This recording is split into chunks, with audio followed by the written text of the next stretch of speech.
Magic systems. The thing that make the magic do when it is due by character or by world when magic in place that is not real unless it is, but probably not because magic.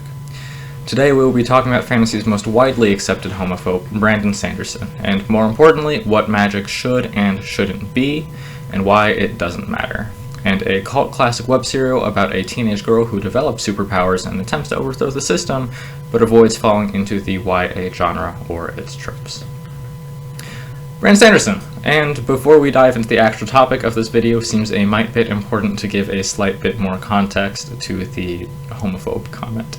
The original article he wrote on homosexuality when Dumbledore was said to be gay by the other questionable fantasy author has been scrubbed from the internet. Attached in the description is a link to an article that well summarizes this, and the topic will be discussed further soon in my upcoming magnum opus. Anyway, magic systems.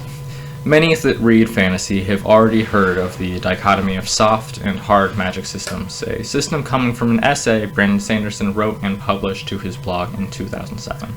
The very rough idea involved with that dichotomy is that soft magic systems are ones with few rules established, and hard magic systems have many rules established. Simple, right? For example, you can look at Lord of the Rings for a soft magic system. Sometimes Gandalf just be doing stuff. No one said what he could or couldn't do, but it's Gandalf, so he be doing stuff. And take Mistborn, to use one of Brandy Sandy's own works as an example of a hard magic system. There are hard-to-find rules in the world that are even listed in the glossary in the event, and this power keeps getting pushed further throughout the story.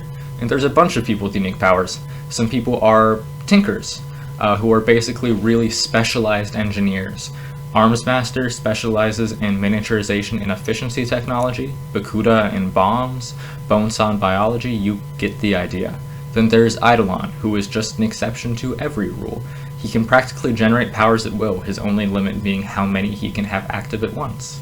Clockblocker can temporarily stop the time of any object he touches, unless that thing is living, but that's because of the Manton effect. God damn it. Okay, wait. So, the Manton effect.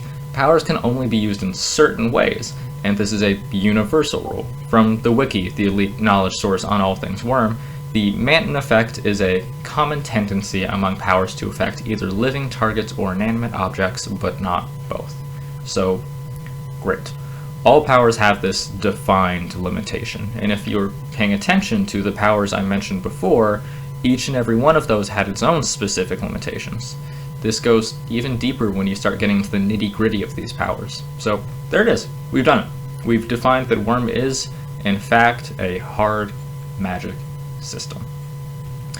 Except for the fact that it isn't. And here we arrive at the prime issue with this dichotomy, or at least one of a couple that are interconnected. Brandon Sanderson relies on simplicity to categorize fantasy into two camps that it must accomplish in specific ways for it to be good, disregarding the massive amount of creativity and ingenuity people possess in innovating upon the genre. In his video on fantasy as a genre, Monty touched briefly on the horizon of expectation, what someone will expect upon entering into a work by someone else. This exists in every form of media. When you read an autobiography, you expect the writer to be telling the truth about their life. When you watch a movie, you expect a full, satisfying story to be told throughout in somewhere between 1.5 to 3 hours. And now, Brandon Sanderson has proposed this law to fantasy. Whether he wanted to or not, he has fundamentally affected how the fantasy genre is thought about in popular literary culture. I'd be hard-pressed to find someone who is into fantasy who hasn't at least heard of the soft-hard dichotomy. That alone has its lasting effects on both how people read and how people write. And thus, I would propose another dimension to measuring magic systems. Worm's basis beyond the powers and Leviathan creatures and godlike beings is relatively small in comparison, but huge in importance. Now, I'll be getting into light spoilers of the lore of Worm. I don't believe knowing this will take away from the joy of reading the novel, but you have been warned. Greatly simplified, at the moment of a person's sugar event, they acquire what is known as a shard. The shard is what provides each person their individual powers. The shards also give people an innate desire to seek conflict and violence. These people that now have extremely destructive superpowers gained by traumatic experiences. So, yeah, not a fantastic world to live in. The beautiful part about all of the setup, though, is the reason why these shards give people the desire to, is I believe Aristotle once said, fuck shit up. The shards are some otherworldly beings want to practically stress test the powers that people are given, and the desire to fuck shit up is played with a lot in the story, depending on whether people submit to the shard within them or not. The premise slowly introduced throughout the book leads to one of my favorite climaxes of all time in a fantasy story. For a more in-depth guide on this specific example, check out J Maniac's video on the premise of Worm, linked in the description. Cause, the second dimension. What reason is there for the magic system to exist? While Worm's cause propels the plot, there's no reason to state that a cause would have to do anything specific. It could enhance world building, make some cool ass characters, or just make the author happy to write about.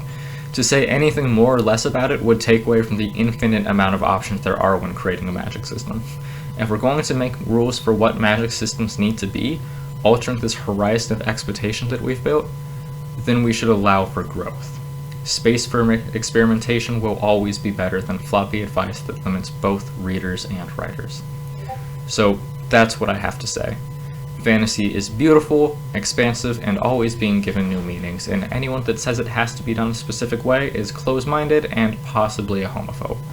While I disagree on the guides on how to use the magic systems on a fundamental level, I do recommend the blog post as an interesting thought exercise on fantasy in general.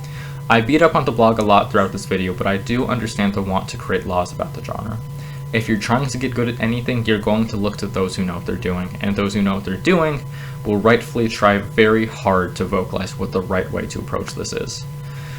Which Brandon Sanderson does, unfortunately. To quote another author I'll be talking about soon, here's Stephen Erickson in Gardens of the Moon. Ambition is not a dirty word.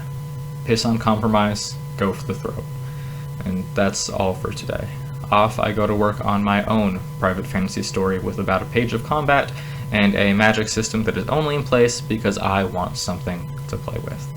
Thank you.